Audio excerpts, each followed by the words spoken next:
ఒక అబ్బాయి కొద్దిగా మిస్బిహేవ్ చేసిందని దాని ఇన్ఫర్మేషన్ రాగానే నేను ఇమీడియట్లీ యాక్ట్ చేశాను.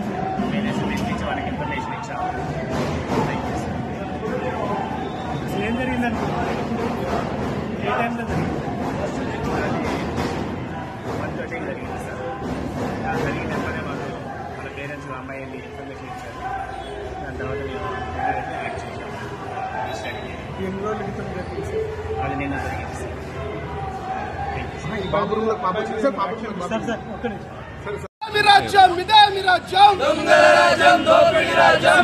రెండో తరగతి అమ్మాయిపై లైంగిక వేధింపులు జరగడం. రెండో తరగతి అమ్మాయిపై లైంగిక వేధింపులు జరగడం.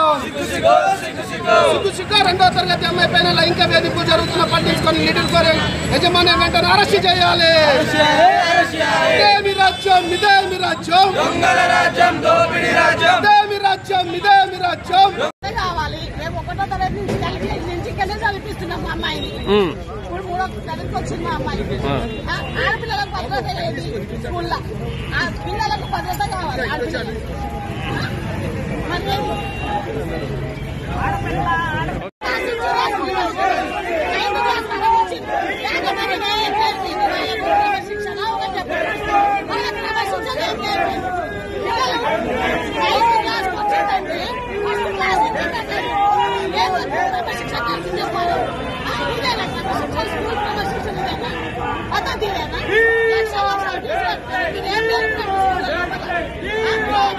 శిక్షణ ఆడపిల్లలనే చేయలేదు, మగపిల్లలనే చేయలేదు.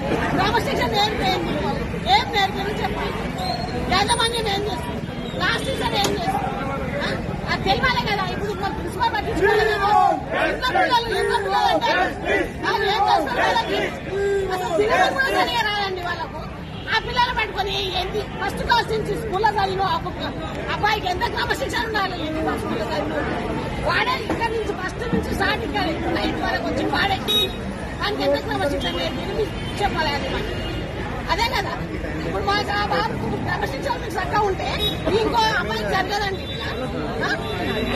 ఎంతమంది అని ఖాయం చేస్తారు. ఇప్పుడు మా ఆడవాడు ఊరికొచ్చాము. ఇప్పుడు మాకు తెలియదు ఏంటంటే పద్ధతి అనేది. యాజమాన్యం ఇదే నాకు నేర్పించింది పిల్లలకి. మళ్ళీ ప్రతి ఒక్క టీచర్లు ఉంటారు. టీచర్లు ఏం చేస్తారు? మాకేం చెప్పేది ఏం లేదా? మళ్ళీ నెలకో మీటింగ్ పెడతారు. ఏం మీటింగ్ పెట్టినండి? పిల్లలకు క్రమశిక్షణ నేర్పండి. మీటింగ్ ఎందుకు? చదువు ఒక్కటేనా మీరు నేర్పించింది? లక్షల ఫీజు తీసుకుంటారు. అన్ని విషయాలలో బాధ్యత తీసుకోవాలి కదా. తీసుకోవాలా? ఇదేంటి కదా ప్రిన్సిపల్ గారు బయటకు రమ్మంటే స్కూల్లో ఇదేంటి అడుగుతాం. స్టూడెంట్స్ అందరికీ స్టూడెంట్స్ అందరికీ స్టూడెంట్స్ అందరికీ తగ్గించాలి. లిటిల్ ఫ్లవర్స్ లో ఫీజులన్నింటినీ తగ్గించాలి. లిటిల్ ఫ్లవర్స్ లో జరుగుతున్న విద్యా వ్యాపారం